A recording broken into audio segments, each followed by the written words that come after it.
at shadows in the dark. Don't trust what you cannot see. Touch your skin and call your name. It's just the past that looks back at me. Left your home just to get away, but you took the buses with you. Set things up just to break them down. Keeps your mind down nothing new. There's no inspiration. Media actually does. Gone up saviors. Government hunts them down. There's no inspiration. Media actually does. Gone up saviors. Government hunts them down. Yeah. All that's left for you to see is a reflection of myself. All that I've been for, been taken by someone else. Taken by someone else. Taken. Yeah. Watch out the TV, high on dope. My nights are Lucy reruns. Talk shows open, current hit. Sanctions, self-indulgent numb. Throw away what you got. Blame what's missing from your life.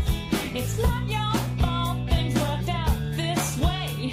It's someone's mother, daughter, wife. There's no inspiration. Media actually does. Gone on saviors. Government hunts them down. There's no inspiration. Media actually does. Gone on saviors. Government hunts them down. Yeah. All that's left for you to see is a reflection of myself. All that I've been for, been taken by someone else. Taken by someone else. Taken. Yeah.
All right, hello everybody. I'm CheeseSlice. Sorry, a little bit late on the start there. For some reason we went on Rumble, but I was able to figure it out, and now we are on Rumble. So happy Thursday, everybody. We are going to record another episode of Left on Left for radio, and our host today is going to be, well, our host every week is Gloria Guillo with our resident expert Jayme Kuzmarov, and our guest for today is the one and only Fiorella Isabel. You probably know her if you watch this show and you watch Truthwire. She's one of the hosts over there. So let's welcome everybody to the show and we'll get started. So hi, Gloria. Hey, hi, Jayme. And Hi. hello, Fiorella. Let's Hey, get the show on the road. Jayme. Take it away, Gloria. Hey, everyone. Welcome to Left on Left, where the left critiques itself and laughs out loud to keep from crying. I'm Gloria Guillo, a former administrator in New York City government, an investigative journalist, vice chair at WBAI Radio, and a co-founder of Green Renaissance Sovereign Rights Movement. A group so left, it's right on. I'm joined here today by our resident expert, Jayme Kuzmarov. Jayme is a professor at Tulsa Community College, a historian, investigative journalist, and managing editor of Covert Action Magazine, an online magazine that focuses on CIA and deep state activity. Our producer and engineer is Jayme CheeseSlice. The opinions you hear are ours and our guests, and not those of WBAI, the Pacifica Foundation, or the Progressive Radio Network. This content is intended for informational and educational purposes only. Listeners should form their own opinions. Today's show is on Syria. For my opening monologue, I'd like to quote investigative journalist Eva Bartlett, who Fiorella Isabel, our guest for today, cited in her excellent article in Covert Action Magazine titled Syria's Genocide, Claiming Over 10,000 Lives, is not a sectarian conflict, but a deliberate Western strategy to dominate the entire region. It was published on April 2nd. In Eva's RT interview, Al-Jilani and HTS, previously known as Al-Qaeda, a CIA-nurtured creation, she discusses the massive slaughter of civilians in Syria. Eva uses the word slaughter, as does Fiorella, because 10,000 human beings were killed in just a week, and the violent and systematic methods used to end their lives are at best similar to that endured by barnyard animals slated for our food chain. Yes, dear listeners, in Syria, under US-supported Al-Jilani, mothers, fathers, and children have their throats slit like cows and pigs. Worse yet, if there can be a worse yet, many of these victims were subjected to depraved and sadistic torture, such as stabbings, disfigurements, and brutal rapes. All from the benefit of our tax dollars and unsustainable national debt. Because to the predator class, chaos is more profitable than law and order.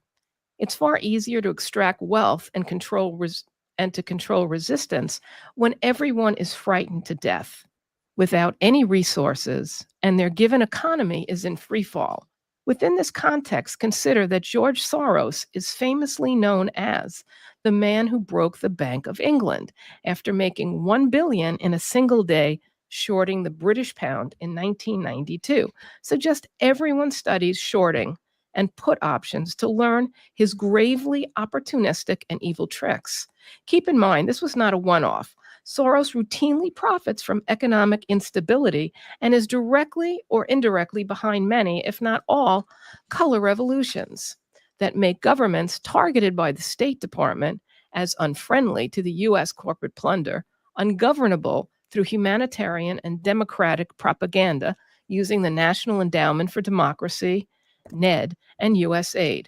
Further, Soros's charitable funds from Open Society and the Tides Foundation are applied in conjunction with those from Gates, Rockefeller, and Pritzker's philanthropic organizations to support many so-called left-wing news media outlets and numerous woke causes in the United States that fracture class unity by hyping identity politics and oppression Olympics.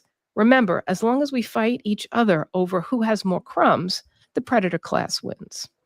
While the predator class's social engineers capitalize on this fact, many from our working class believe they're ruse because it makes them feel special. It also makes us all alone and vulnerable. Keep in mind that in the animal kingdom, predators always pick off stragglers, and understand that community is not only our strength, but our survival.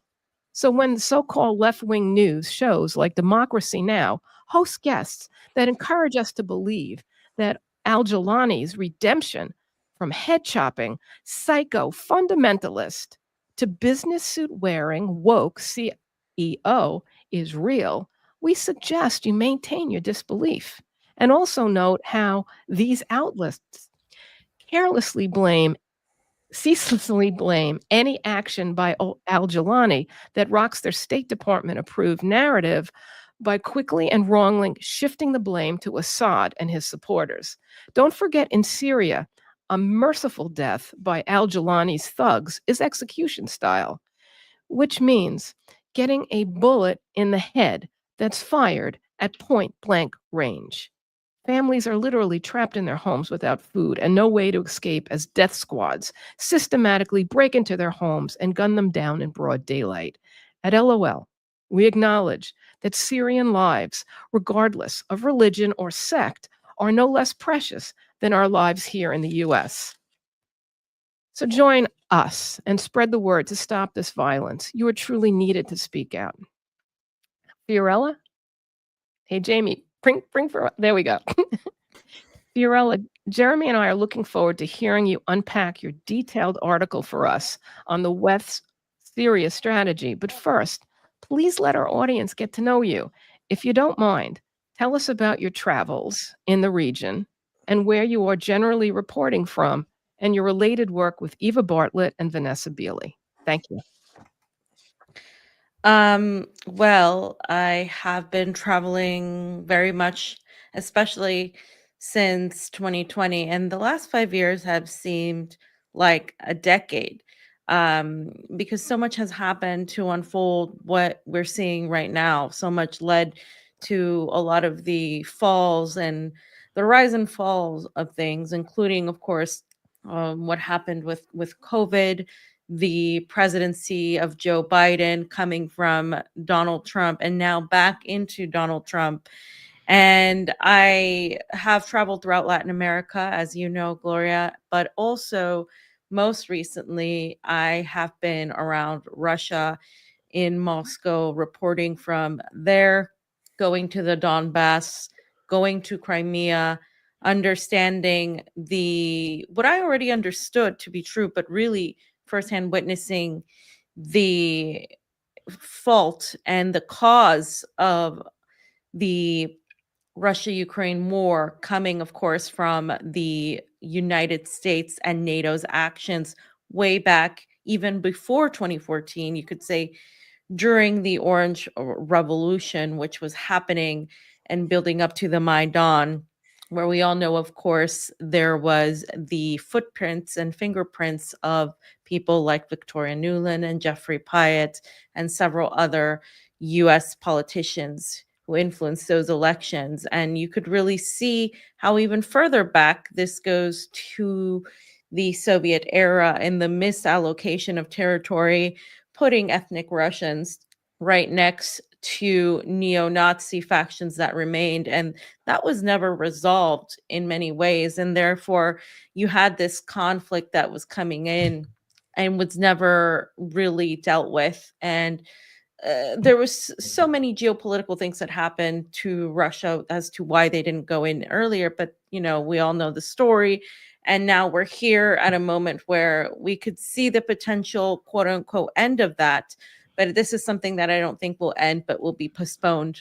It will seem like it will end, but will be postponed to a next type of US administration. And just watching the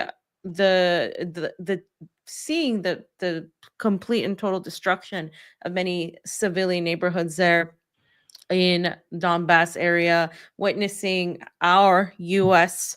weapons being used there by Ukraine, the from coming from Lockheed Martin, coming from Raytheon, seeing the American brands of these weapons, U.S. HIMARS, seeing all of this, I think it has been completely just eye-opening to me as a person, right? And yeah, I have to say that was among some of the most, I would say, eye-opening things that I saw. And then going into most recently to Lebanon and into what I saw as the US-backed Israeli destruction in the south of Lebanon as well, and into the West Bank as well, talking to people who are already fearing that what happened in Gaza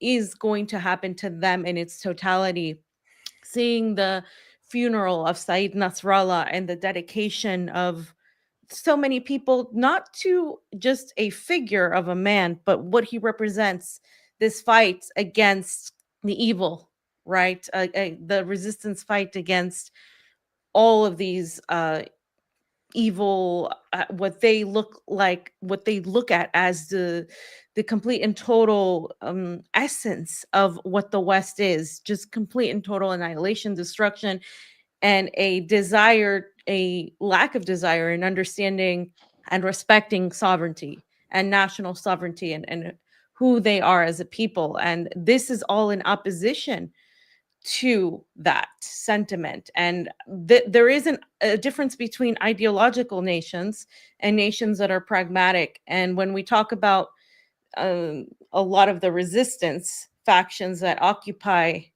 several areas in Lebanon, we're talking about Hezbollah, certain factions in Palestine and Gaza and West Bank, and also, of course, in Yemen, Ansarullah and Iran. We talk about that spirit that is driven more by ideology, less so by pragmatism. And it's hard for, I think, Westerners to understand that, especially since we've lacked a sort of culture that is collectivist, that is trying to think bigger than what is materially just achievable.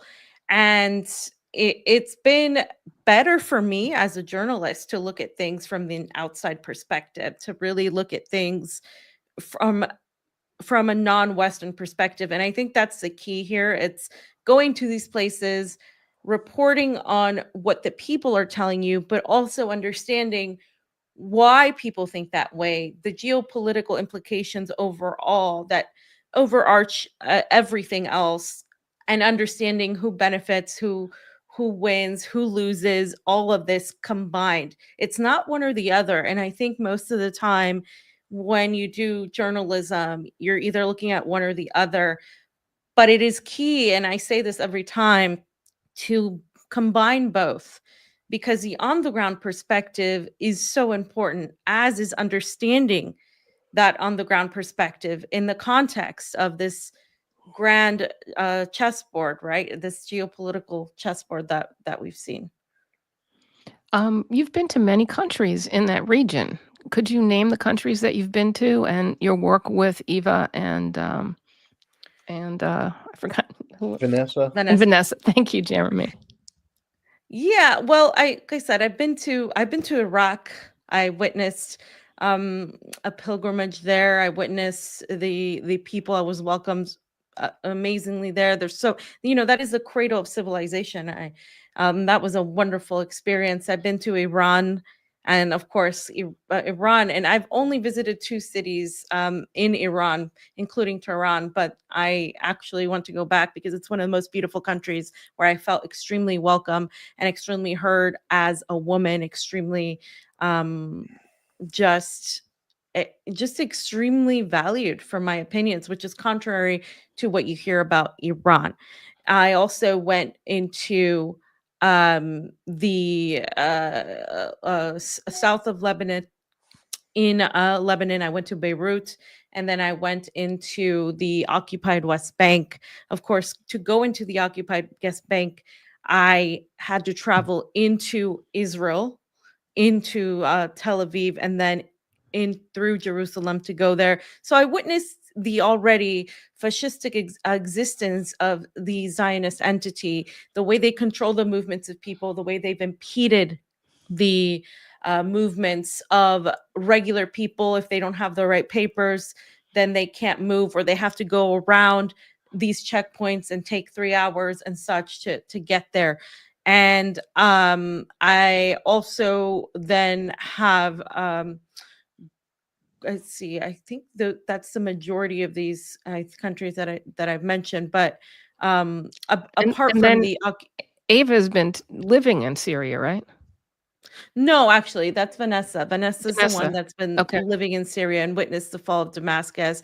I think Eva Bartlett went into Syria as well, but she actually lived more so for some time in actually in Gaza and such. So yeah, I the West Bank is next in terms of what Israel is doing.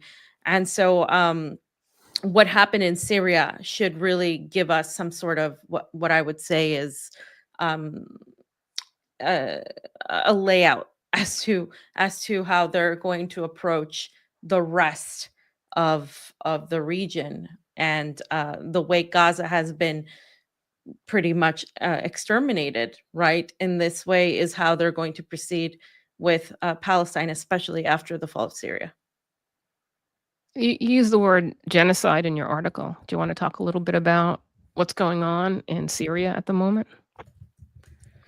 Yeah.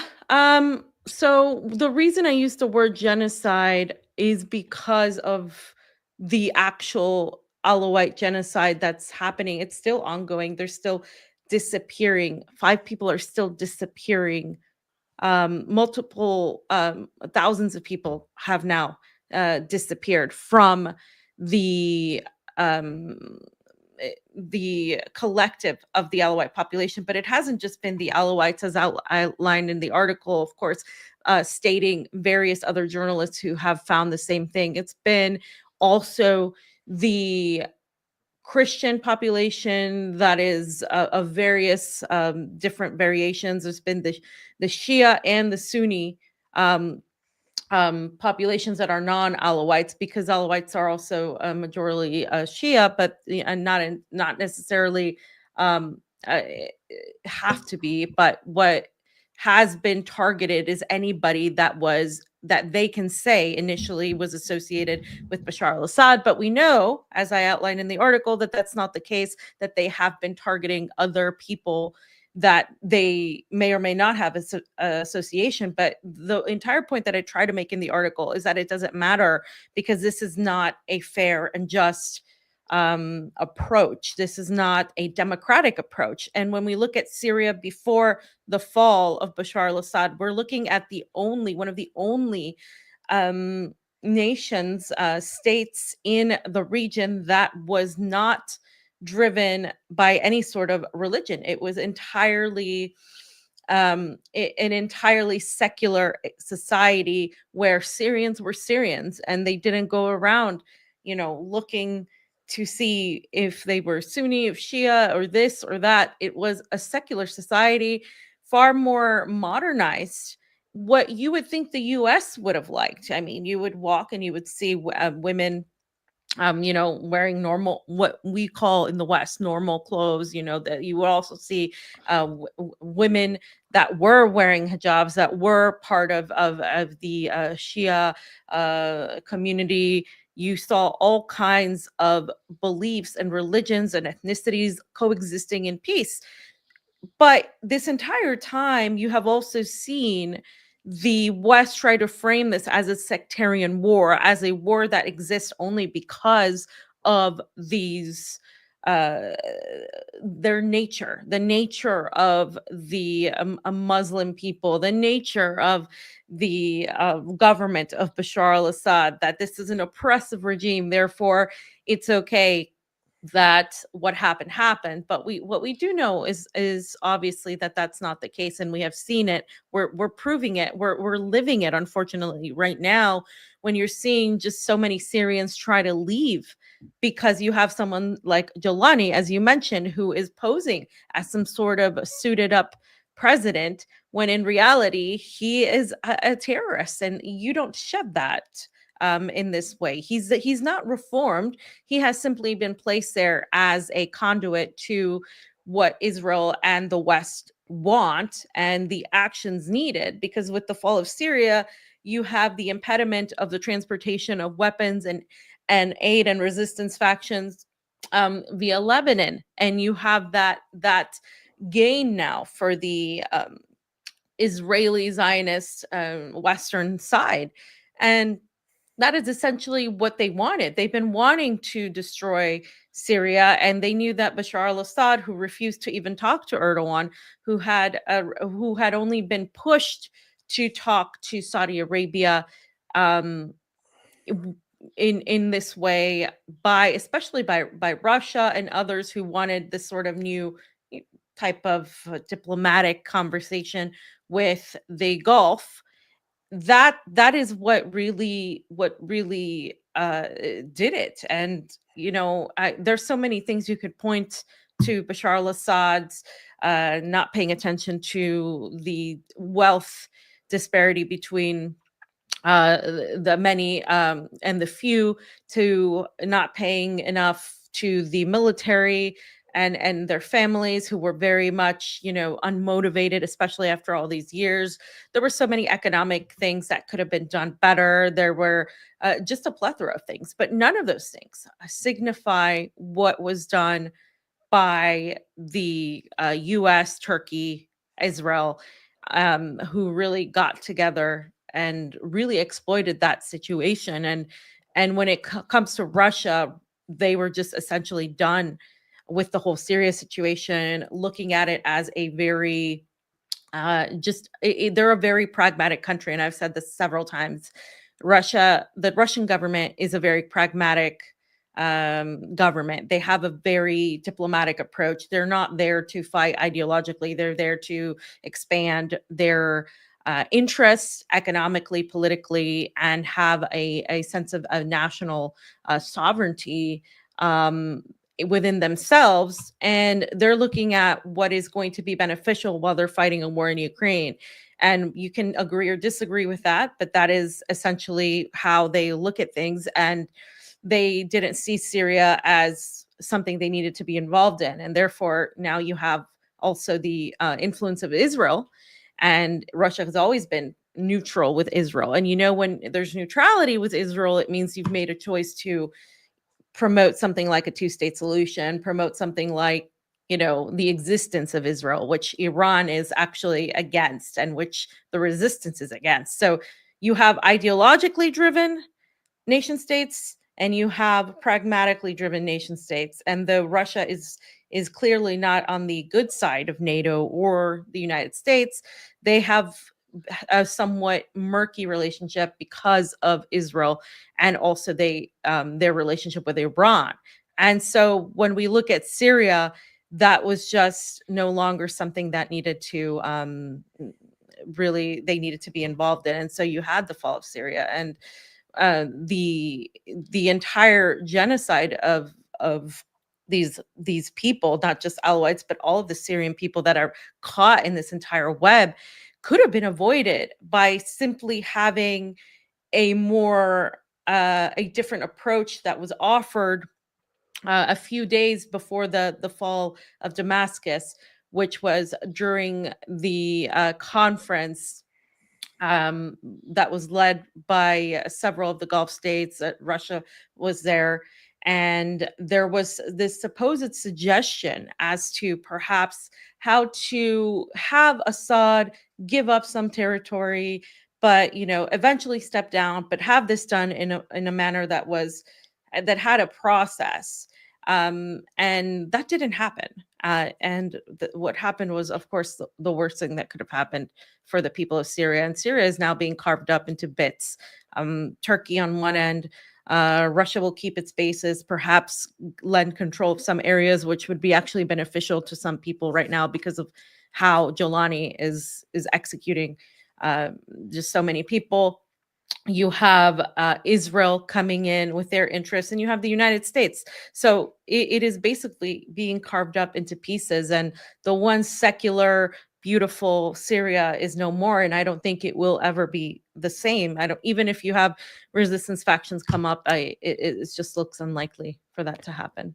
Jayme, Fiorella's talking about a genocide. She's talking about 10,000 people in 1 week. So is Vanessa Beeley. So is Ava Bartlett. Are you seeing this? I know you track a lot of indie news media. Are you seeing this? Well, you see it on antiwar.com reports on developments in Syria very well. We've tried to do it at Covert Action magazine, but I haven't seen it at Democracy Now! Or Mother Jones or The Nation. So these are, traditional liberal alternative media, and they're not covering it at all. And in fact, the coverage was very misleading on Democracy Now! After the December, revolution, as they called it. It was very triumphalistic reporting, and they completely wrote out, because I have a book with Dan Kovalik called Syria, Anatomy of Regime Change, that's going to be coming out in September. And Dan Kovalik, I haven't traveled in Syria, but he traveled in Syria. And I was researching the American, program, including the Operation Timber Sycamore. And this was completely left out of the coverage of Democracy Now!, as well as left media outlets like Counterpunch ran all these articles dismissing the idea, and Jacobin, because I reviewed them all in their coverage of Syria. And some of this is discussed in our book, and I have a chapter that I wrote on the intellectuals and their support for the regime change operation, including left intellectuals, many of them who are co-opted. And they kind of dismissed this idea. Yeah, Anand Gopal, this journalist who's reported a lot on bombings and their terrible effect, but he gave this interview with Jacobin dismissing the idea that this was a U.S., Israeli regime change operation. And these outlets completely left out, and including Democracy Now!, the effects of the Operation Timber Sycamore, which was the largest CIA operation since the arming of the Mujahideen in the 1980s. And I mean, they're supporting, again, Islamic fundamentalists, as Fiorella pointed out, and you pointed out, who are engaged in genocidal operations, who are head choppers. I mean, actually, even the Israeli defense minister, and I have a quote from him in the book, he acknowledged, he said, Jelani looked nice in a suit, and tried to burnish his image, but the veneer is clear with these massacres, because the Israelis, even with what they're doing, as Fiorella described, their defense minister acknowledged that he's engaged. I don't know if he used the word genocide, but he used large-scale atrocities, and he said their true colors of Al-Qaeda have come out now to the surface with these, he called them massacres. So even the Israeli defense minister is saying this, and yet they're not reporting it. And they're not reporting how the U.S. and Israel helped create this regime from the beginning. And that's what we show in our book, that this was actually a 40-year regime change operation going back to the 80s, when Hafez al-Assad was targeted, because he was an independent nationalist who established Syria's sovereignty and stood up to the Israelis. And Israel should be understood as functioning as a proxy for U.S. empire and its goal of controlling the entire Middle East to its liking. And that's why Assad was considered a threat since the 80s, and there were operations in place since the 80s.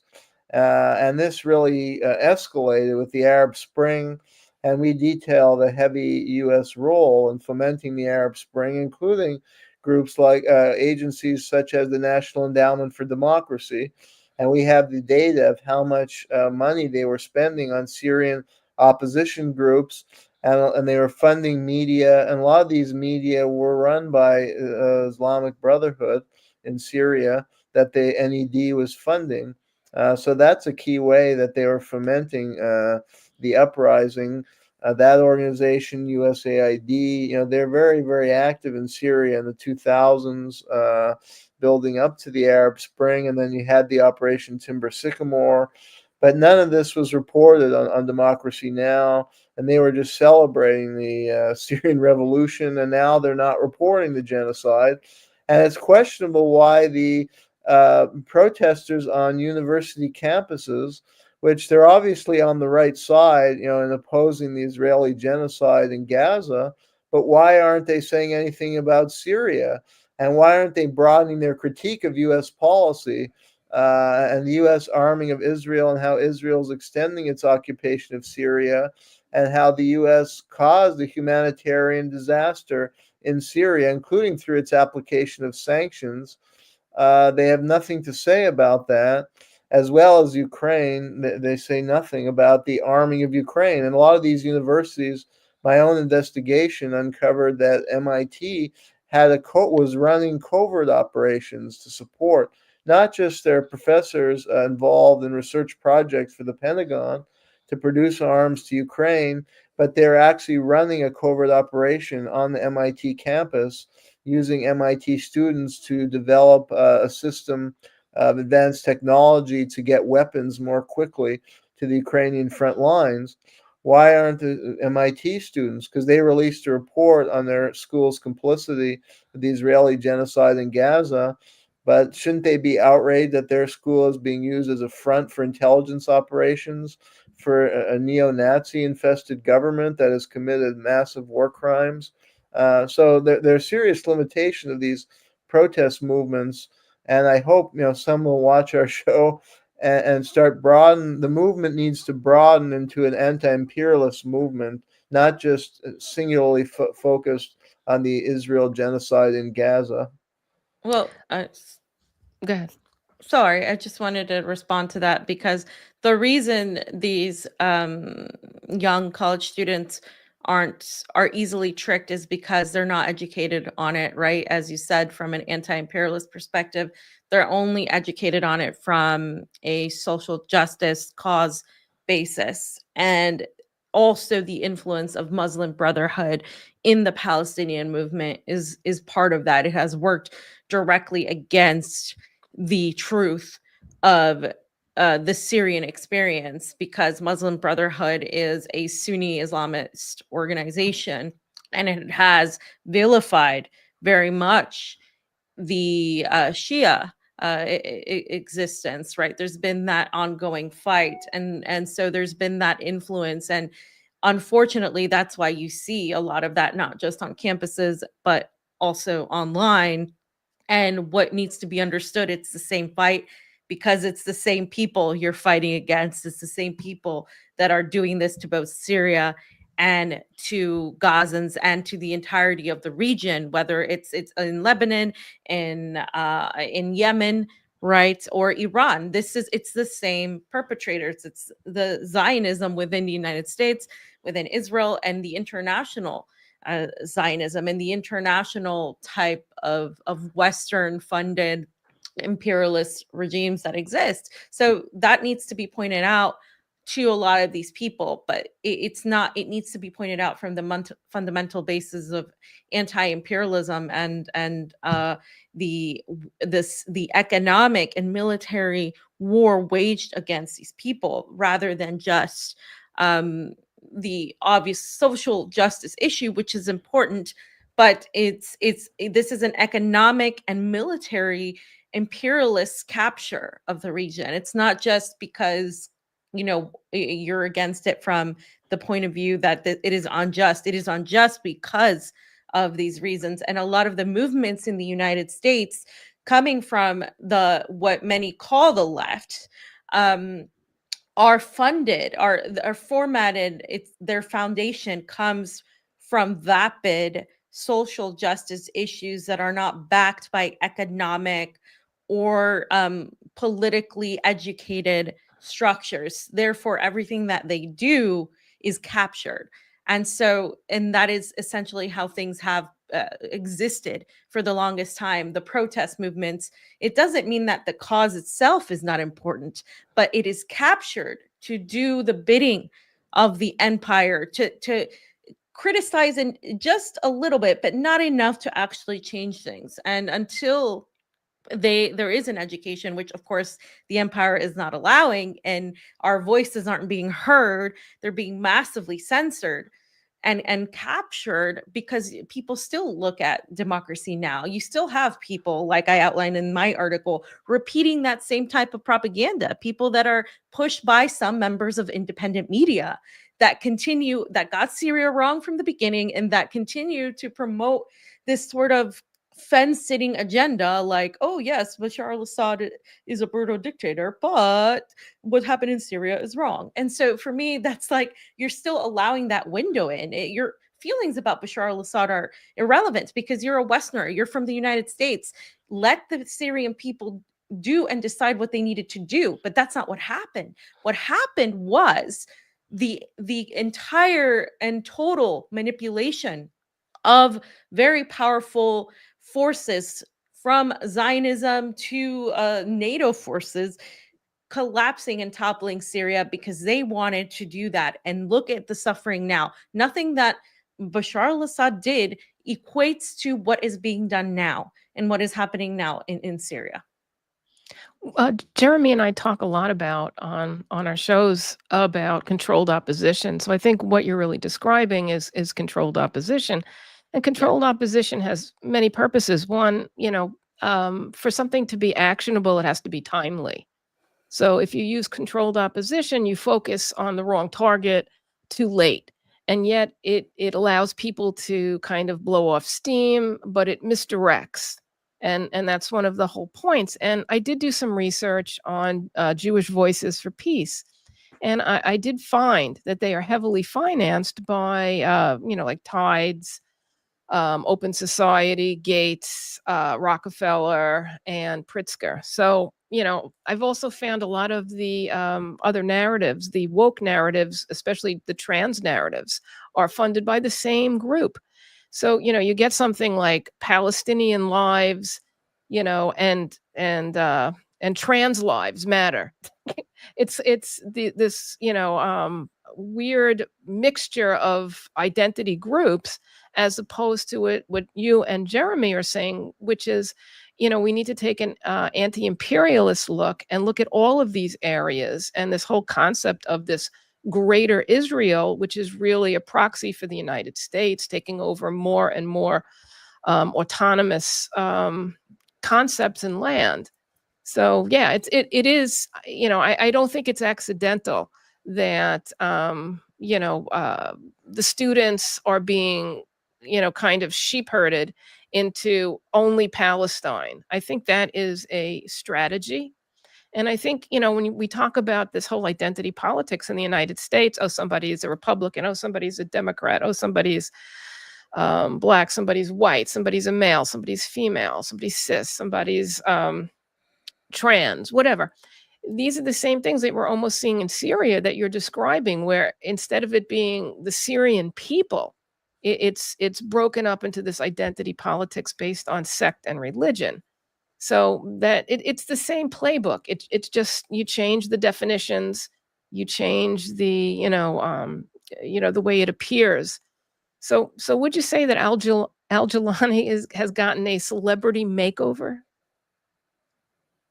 What's being done with Al-Jilani now, it's what was done with Zelensky.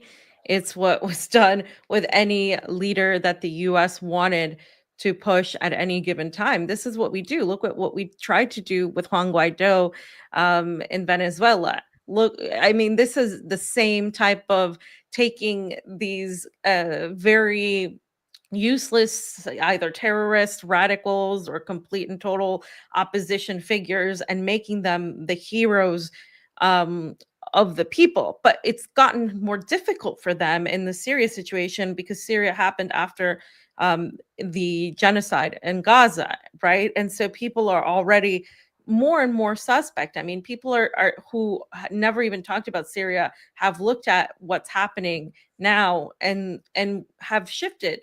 And part of the propaganda that you get with Jolani is, of course, using Bashar al-Assad. But I think what people need to understand is Bashar al-Assad got removed from Syria, and now look what's happening. And that's exactly what I outlined in the article. And there have been fingerprints from the CIA, the MI6, and several others within Syria for a long time. It's not just Jolani. I mean, Jolani is the latest capture, but you can look even back as to the war in Iraq as well for a measure as to how the United States manipulates things into these sort of sectarian or religious affairs, when in reality we've funded, we've created, we've essentially placed these terrorists to do our bidding, because we use these proxies so we don't have to say we are at war. And in fact, many are saying that we already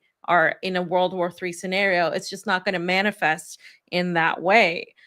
And one of the things I want to point out about Syria is this has long been a detailed plan led out by the intelligence apparatus.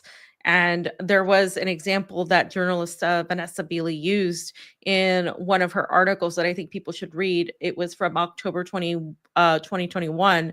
And she talks about the 75 years and counting of a history of Western regime change in Syria, and how in 1969, Miles Copeland, who was a former CIA officer, outlined in a BBC interview exactly how the CIA organized and directed this failed coup of 1949. We're talking about literally as the state of Israel was being established, right? And this was after Syria ended the colonial Vichy French occupation.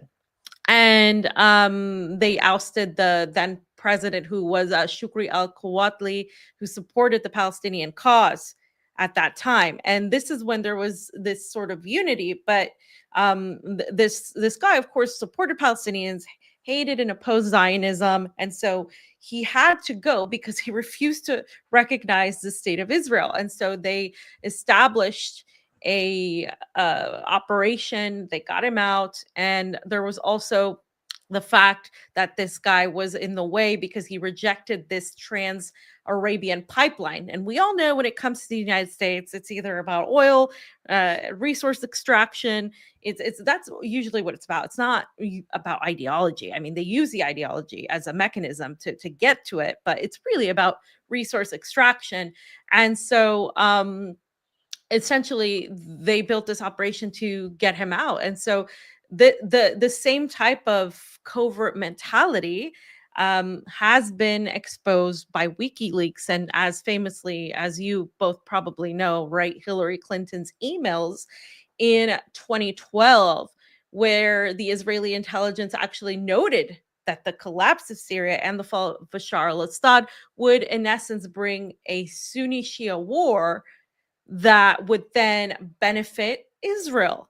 And it would also, of course, benefit the United States, because we know that Israel is a little Satan and the United States is the great Satan. But they also talked about Iran and how that this would actually negatively affect Iran because it would lose its only ally in the region. And maybe that's not necessarily true in terms of, having Hezbollah and elements of Hamas and other brigades that may still support the resistance. But Iran is like the biggest, most powerful area. I mean, that may be shifting now to Yemen and Ansarallah, but as everybody understands it, Iran is a very powerful state where the resistance goes. And so they knew then that it would affect Iran, and they wanted to isolate Iran, and that they would hope that Iran would be drawn into this war. And then, of course, that it could eventually lead to the fall of the government of Iran. And they outline this, and I read about this in the article, and this is exactly what they say. And so, again, this is an intelligence birth attack, multi-pronged by elements of the West, by Zionist Israel, using the proxies, ISIS, Al-Qaeda, the white helmets, right? These moderate rebels, but that really weren't moderate at all. And these were all the spin-offs to destabilize Syria and Assad. And this is what they will try to do to Iran. Because while the United States and Donald Trump are talking about a potential war with Iran, about, nuking Iran, Iran shouldn't have nuclear, this or that, what they really will do that's less costly and equally as effective, if not more, is to cause regime change in Iran. And Iran is at a vulnerable position because they have a liberal president mixed in with the more traditional Shia Muslim resistance aspect, right? And then you have the people that a lot of people actually elected this guy, right? They elected him. So you have a divided Iran. And this is the perfect time for the United States and Zionist Israel and their allies to weaponize that. And so everything is falling in line, actually, according to this plan. And people need to really look at it instead of just looking at the superficial things, right? And with Vanessa Beeley, I often do a Substack piece where recording where we talk about these things, and we talk about, for example, the meeting between between Iran and Saudi Arabia, and Saudi Arabia meeting with Iran, and people are saying, "Oh, this is great, this is wonderful." What I'm looking at is what does Saudi Arabia want? What is it that they get out of this? Why are they doing this right now when clearly they are not in line with what Iran wants? They're not ideologically driven. They're driven by their interests, U.S. Interests, oil. They're already captured. So if I were Iran, I wouldn't trust Saudi Arabia in most simplistic terms. And people are hailing this as some sort of Arab unity, but it is not. It is simply Saudi Arabia looking out for itself and trying to use the Gulf to isolate Iran and to defang Iran has already been outlined by Israel in their Greater Israel Plan and the multiple plans they have for the region. So this is something that people need to be looking at right now when it comes to the region. Jeremy, could you talk a little bit about when the U.S. uses these terms? We have 10 minutes to go. Perfect. These terms that come up, democracy, humanitarian aid, and all of this. These are the things that we're told in the United States. Oh, we have to do this because this is humanitarian. We have to do this because we want to encourage democracy. Are we seeing that in this region? Well, and yeah, on a couple of Fiorella's points, yeah, she makes some excellent points. Number one, yeah, we look at this in our book that's forthcoming about the long arch of U.S. regime change operations and these CIA coups back in the 40s and 50s. So that it's important to understand the continuity of U.S. foreign policy up to the present, and most people don't have that historical insight. And the alternative media doesn't provide it. So you guys are doing a great job. And the second point, I think she's right, is that states are not moral agents. I think a lot of the coverage of world affairs is totally flawed because, and it gets to your question, Gloria, that they assume that nation state, and you often hear this, people will say, even when they acknowledge some policies went wrong, they say, oh, we meant well, the intention was good. But as Fiorella points out, states are not moral agents. So if they're meeting for diplomacy, I mean, they're going to stab them in the back after that. I mean, Obama met with Gaddafi and they hugged, and then 6 months later he bombed Libya and Gaddafi was lynched. So, but it's not really the individual. He's representing the state. I mean, a state, it really represents the dominant economic interest in that country. And their main interest in international affairs is to extract the resources and make their country more powerful and undermine their rivals. So I think people don't often acknowledge that. So a lot of time, you get this kind of mushy coverage or this, humanitarian intervention type rhetoric, and people believe that rhetoric about humanitarian intervention. I mean, there are almost no. Noam Chomsky once did a survey, and he found almost no humanitarian intervention. The only one, I mean, even World War II, the U.S. had their own state reasons for intervening. It wasn't because they wanted to save the Jews. In fact, there were books came out that showed how the Roosevelt administration abandoned the Jews and ensured more died than could have. There were state reasons. And it almost there may be a few, according to Chomsky's analysis, there were about 2 or 3 in the entire 20th century humanitarian intervention. But usually there was even another reason, like when Tanzania, Idi Amin was massacring people and Tanzania invaded and put a stop to it. So you could say that had the effect of humanitarian intervention, but there were probably other reasons even in that case. So with regard to your question, this is just rhetoric to present to the public. The record, look at the record. The U.S. record is one of complete. Well, firstly, we don't even have a democracy in the United States. I was covering this. I teach a course in U.S. political history, and I went to 3 coups. I was covering post-war U.S. Politics. There was a coup in 1944 because Henry Wallace was the popular candidate. I won't go into all the details, but there was a coup in the Democratic Party convention in 1944 against Henry Wallace to put in the war hawk Harry Truman. There was a coup by Lyndon Johnson and the CIA when they assassinated John F. Kennedy. That was a coup. And there was a coup against Richard Nixon in 1973. They set him up on the Watergate because they had the neoconservatives saw Nixon as too moderate on certain issues. Those are just three examples of coups in recent U.S. political history. And the U.S. is a dollarocracy or a plutocracy, not a functioning democracy.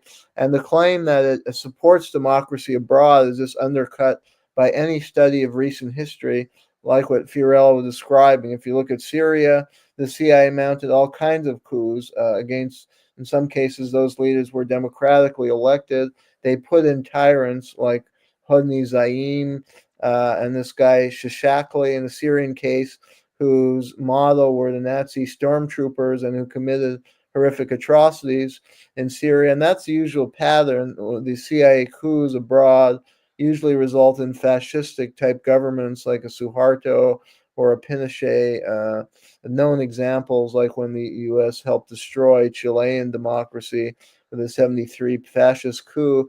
Those are just very well-known examples. And then if you look at the Middle East, well, look who the U.S. has supported. Saudi Arabia, their best friend.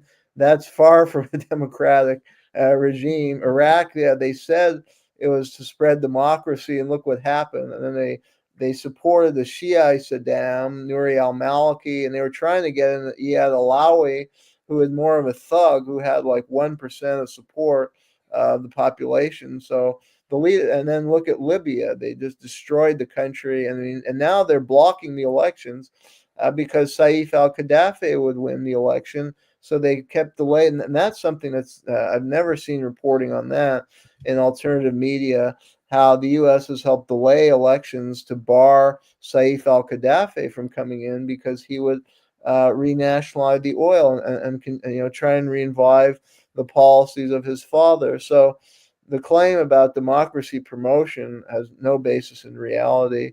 And a lot of what we see, and Fiorella would know better than all of us because she's been on the ground in those countries, that the rhetoric of U.S. foreign policy is totally at odds with reality. And it's like out of the Twilight Zone. I don't know how she feels, but I often feel like I'm in the Twilight Zone just because I read a lot. And I have done some travels, though not as extensively as her, in war zones. And I find I'm in the Twilight Zone because what they say is and what I read, the mainstream is totally divorced from the reality of what their intentions are and what's going on in those countries. The other thing I'd just like to bring both of you back to is a quote by Henry Kissinger. It may be dangerous to be America's enemy, but to be America's friend is fatal. And when we think about Manuel, oh God, I'm forgetting his name. The Panamanian Noriega. Yeah, Manuel Noriega, or we think about Saddam Hussein, or we even think about a couple of CIA directors. Maybe, this is foreboding, but I mean, I don't know how Zelensky and Al-Jilani, maybe they want to read about that stuff, because when the United States seems to be done with you, or the CIA or the, predator class seems to be done with you, you're eliminated, and it's not pretty. Yeah, they'll use you for their own purposes, and then they'll discard you. And look at Diem in South Vietnam; he was murdered. And I made this argument in an article a few weeks ago in Covert Action about Israel, and that the Jewish people should realize we made a terrible mistake in allying with the United States, because they'll discard the Israelis when they've lost their purpose of doing their dirty work all these years. And Israel's a pariah nation now, and Jews have invited hatred and potential backlash against themselves for doing all these dirty things. But go ahead, Fiorella. We also have. Go ahead. We also have the closing notice, so I do want to give time for Fiorella to tell our audience how they can follow her important work. But finish it out and then go into how they can find you. Thanks. Well, yeah. I mean, look, we're nearing Wesley Clark's completion of the 7 countries in 5 years. There's very little left. And the United States has taken them all out using various tactics, right? And I think when you're a friend of the US, you're never truly a friend. Let's not forget that Russia wanted to join NATO and that everything was great, and that didn't happen. And so what I want people to look at is beyond what is set out, right? Beyond the diplomatic theater show that you get from governments, and look as to the benefits, and look as to what's happening on the ground.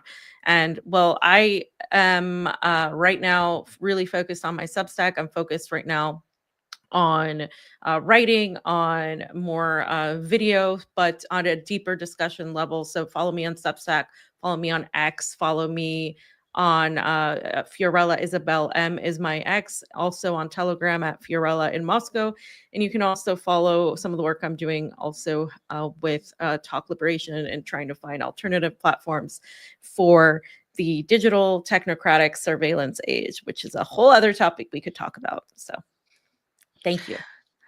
Well, thank you for joining us. And that wraps up our show for today. This is Left on Left. I'm Gloria Guillo, joined by Professor Jayme Kuzmarov. Remember to like, donate, and share our broadcast. Your kind support keeps us going. Thanks for tuning in. Hope to see you next week.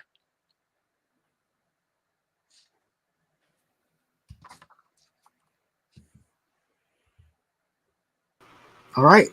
So we're wrapped up. He's back. Jamie's Yes, back. I'm back. We're wrapped up. Thank you, Fiorella. That was great. I'm actually going to make it short. Thank you. Very good insights, Fiorella. Fee, you had a fantastic answer to the question that Jayme has been posing pretty much every week when we talk about the student protests. Like, why aren't they talking about anything else? But I think your answer has been one of the best explanations as to why they aren't talking about other things other than Palestine. So I'm going to make a short out of that, and maybe it'll get some traction. Sure, I'll share it. I think we need to not attack them, because often what ends up happening is people get angry and attack them. And we're talking about students, we're talking about people that are still in their formative years of education. So they don't know. They're just miseducated, and they're being weaponized and manipulated. So we need to not do that to them. Yeah. Like enlighten them. I mean, I was once a student believing in the wrong things. It's a good potential for a larger movement that we hope might develop. So, yeah, they're definitely very myopic on the scope of what they are talking about when they go out there to protest. There's a billion things to protest, not just one. But I mean, the thing they are protesting is quite important, so I don't want to take that away from them. Right. But it's tied to everything else. Yeah. Oh, absolutely. Yeah. They just they're missing that. they haven't been able to make that connection. But I'm certainly believe they're smart enough to, if they can get the exposure to it. But unfortunately, I got to run because I got other stuff. But I have a hard out today that too. was a great interview. All right, guys. I'll share it when it's up. All three. Okay. Bye. Well, this video is up. This is going to stay up. Okay. But I'm going to make it short of just that one part. Okay. So, okay. So, since we all got to run today, I'm just going to go ahead and close it out. Okay. So, thank you. See you for Friday. joining. I'll see you tomorrow. Jayme. Yeah, I'll see you tomorrow. Okay. I'll be at my parents' house. But thanks everybody for watching. I'm Jayme. This is Gloria and Fee. Jayme just had to split, but we'll be back next week with another episode. And again, thank you for watching, and we'll see you next time. Bye-bye.